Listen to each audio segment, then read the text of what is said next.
salam sejahtera. Selamat datang ke Di Panahon Explorer.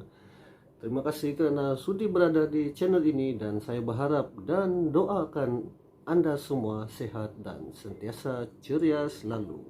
Okey, tanpa membuang masa, jom kita mulakan sesi story time kita. Dan sebelum saya terlupa, video ini bukan berniat untuk menimbulkan ketakutan atau menimbulkan sebarang isu, hanya sekedar perkongsian semasa berada di lokasi. Eksplorasi kali ini kami kembali ke Bukit Putus untuk kesekian kalinya, tetapi bukan ke jalan yang berliku seperti yang pernah kami lakukan sebelum ini. Kali ini kami memilih sebuah tempat yang berada di kaki bukit, di lereng Bukit Putus. Tempat ini ialah tapak perkemahan pengekap Bukit Putus. Tapak ini sebenarnya memang menarik kerana terletak di pinggir bukit atau di lereng bukit dan dikelilingi oleh kehijauan alam semula jadi. Bagi mereka yang menggemari aktiviti seperti ini, tempat ini amat sesuai untuk menjalankan aktiviti perkemahan dan aktiviti yang lasak. Tempat ini memang best. Bermula dengan tinjauan kami pada waktu siang, kami dapati kawasan tapak perkemahan di bahagian dalam telah ditumbuhi dengan semak samun. Ini menunjukkan tapak perkemahan ini telah lama tidak digunakan. Dan tempat itu juga terdapat 2 buah tandas dan 1 bilik mandi yang disediakan di tapak ini, di mana ianya dipisahkan untuk kegunaan peserta lelaki dan wanita. Dan juga terdapat 1 rumah ataupun ruang penyimpanan yang berdekatan dengan anak sungai. Tempat ini dijadikan untuk menyimpan barang-barang ataupun peralatan perkemahan. Dan tempat ini juga di kawasan sekelilingnya juga telah ditumbuhi dengan semak samun. Sepanjang tinjauan kami pada waktu siang, di tempat ini juga kami dapati terdapat kesan binatang liar ataupun lebih dikenali dengan gelaran kerbau pendek ataupun kata lainnya baby.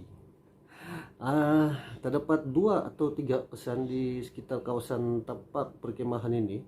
Ini sebenarnya agak merisaukan juga apabila berjalan mereda semak samun, karena pasti ada binatang berbisa yang berada di sekitar kawasan tersebut selain daripada kerbau pendek itu, baby. Selepas melakukan tinjauan di tapak perkemahan, kami bergerak di bahagian utama kawasan ini, di mana terdapat rumah ataupun tempat pentadbiran di kawasan ini. Terdapat 1 ruang seperti dewan terbuka yang mempunyai pentas dan 1 kawasan lapang untuk mereka berkumpul ataupun menjalani latihan kawat ataupun sebarang aktiviti outdoor. Selain daripada itu, terdapat 2 buah rumah di bahagian kawasan utama ini, dan rumah ini pada pandangan kami masih dalam keadaan baik, cuma lama tidak digunakan. Dan 1 ruang bilik air ataupun bilik mandi yang digunakan diperbuat daripada zinc, tetapi kawasan mandi ini telah rosak ataupun dalam keadaan yang teruk kerana dihempap dengan pokok yang tumbang. Kami selesai melakukan tinjauan pada lewat petang dan bergerak keluar daripada kawasan tersebut. Dan pada malam itu juga kami melakukan eksplorasi malam. Kami bergerak masuk ke tempat ini sekitar jam 1 pagi. Suasana jalan ke lokasi ini memang sunyi, memang amat sunyi dan gelap. Disebabkan jalan Bukit Putus ini memang jarang digunakan selepas jalan baru yang dikenali sebagai Laluan Sutra dibuka pada bulan November 2009. Sesampai kami ke lokasi, kami terus melakukan eksplorasi malam di bahagian tapak perkemahan, namun atas faktor keselamatan kami tidak masuk ke tapak perkemahan. Kami hanya melakukan sesi stay down di bahagian jambatan sambil menikmati suasana malam di tempat itu. Dan yang menarik, sepanjang melakukan sesi stay down, kami terdengar beberapa kali bunyi ranting patah seakan dirempuh oleh sesuatu yang bergerak, mungkin binatang yang ada di dalam kawasan itu. Dan sebenarnya keadaan seperti itu memang agak merisaukan, lebih-lebih lagi berada di kawasan yang dikelilingi oleh hutan rimba.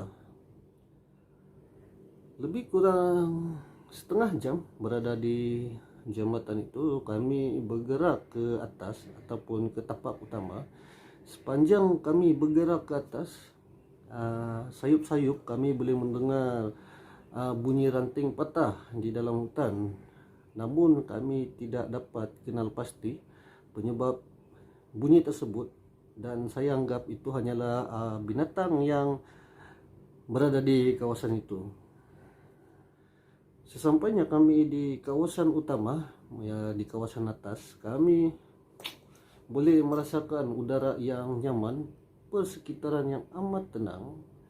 Dan selepas kami berehat sebentar, kami kembali melakukan eksplorasi di bagian tersebut. Seperti tinjauan kami pada waktu siang, keadaan tidak banyak bezanya pada waktu malam. Dan akhirnya kami melakukan sesi stay down untuk kali kedua di pentas Dewan Terbuka sambil berehat dan melihat pemandangan malam di kawasan ini. Dan sekali-sekala kami terdengar bunyi sekawan kera berada di kawasan atas bukit. Dan bagi sesiapa yang pertama kali berada di kawasan ini pada waktu malam, bunyi ini pasti menimbulkan rasa seram. Dan untuk pengetahuan Anda semua, di hadapan lokasi ini juga terdapat satu tanah persendirian yang dimiliki oleh orang berbangsa Cina. Dan tempat ini juga terdapat satu bunyi mantra yang dibuka agak kuat sehingga boleh didengar sekitar kawasan Bukit Putus. Kiranya kita berada di pertengahan jalan menuju ke puncak Bukit Putus, bunyi mantra ini masih jelas kedengaran, terutamanya pada waktu malam, dan juga ia seakan-akan bergema di kawasan berbukit seperti ini. Berkemungkinan besar tempat di hadapan lokasi ini adalah pusat keagamaan bagi mereka yang berbangsa Cina. Maka terdapatnya bunyi mantra seperti itu, seperti mantra yang biasa kita dengar di mana-mana rumah ibadat mereka. Pada sesi stay down yang kedua, di mana kami lakukan di pentas Dewan Terbuka, pada awalnya keadaan amat tenang, dan secara tiba-tiba semasa saya sedang duduk seperti yang Anda tonton di dalam video sebelum ni, saya terkejut apabila saya terdengar suara bernafas betul-betul berada di belakang saya. Dan bunyi bernafas itu memang jelas seakan nafas yang berat ataupun seakan nafas seseorang yang sedang keletihan.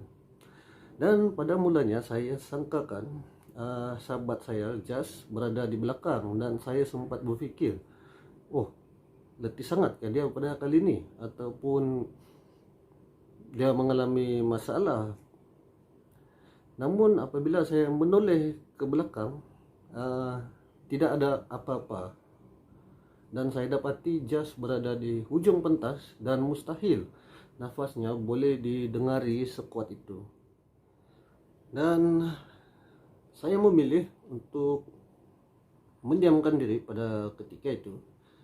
Dan selepas beberapa menit kemudian, saya memberitahu kepada Jas supaya bersiap untuk balik.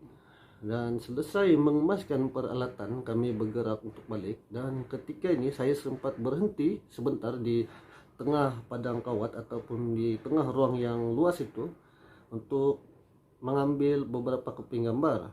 Dan pada masa ini juga saya terhidu satu bau yang amat wangi, seakan-akan bunga yang sedang kembang. Nah, tapi malangnya di sekitar kawasan itu memang tidak terdapat pokok bunga dan apalagi bunga yang sedang kembang, sedangkan pokoknya pun tidak ada di sekitar kawasan itu setakat yang kami nampak sepanjang berada di sana. Dan bau wangi ini seakan berada dekat dengan saya, tetapi tidak lama dan secara tiba-tiba ianya hilang. Selepas itu kami bergerak balik. Semasa berada di dalam kereta, Jas memberitahu kepada saya tentang bau wangi tersebut yang dia juga terhidu, tetapi bukan di tempat di mana saya terhidu pada mulanya. Dia terhidu semasa memasukkan barang ke dalam kereta. Dan pada masa itu saya berada di bahagian pemandu dan saya sendiri langsung tidak terhidu bau tersebut, bau wangi tersebut lah. Memang agak pelik.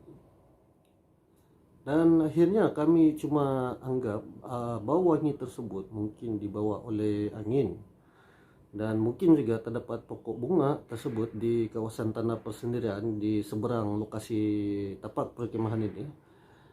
Walaupun kami berdua setuju itu adalah tanda kehadiran mereka, kehadiran makhluk halus, karena tempat seperti berikut adalah memang kawasan mereka.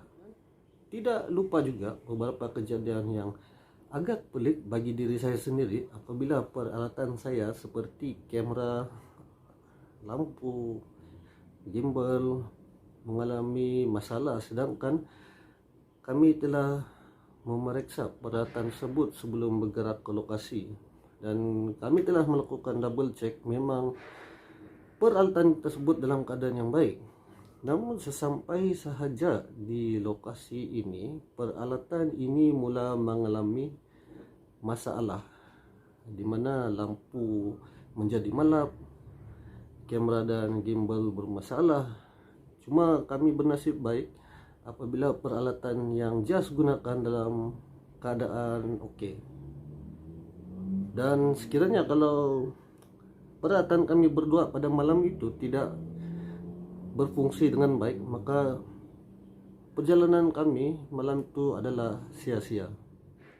Terdapat juga kejadian yang lain adalah berkenaan rumah yang bercat putih, di mana saya merasakan seakan-akan ada yang memerhati, karena perasaan yang tidak selesa tiba-tiba timbul pada diri saya pada malam itu.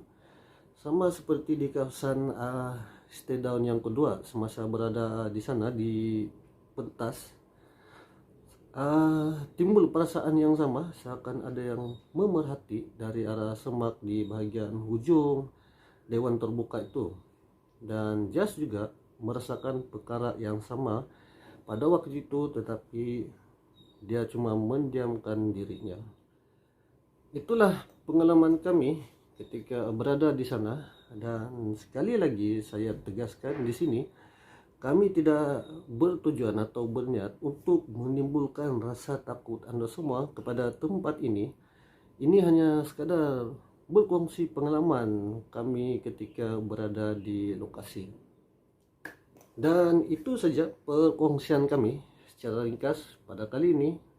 Diharap Anda semua terhibur dengan apa yang kami sediakan. Terima kasih juga kerana menonton. Kami amat menghargainya. Terima kasih juga kepada yang menyokong kami dan sentiasa memberi dorongan kepada kami untuk meneruskan aktiviti ini. Sehingga bertemu ke video yang akan datang. Jangan lupa like, share, dan subscribe video serta channel ini. Tekan lonceng untuk notification agar Anda tahu akan video terbaru kami. Until next time, enjoy guys. Assalamualaikum. Bye.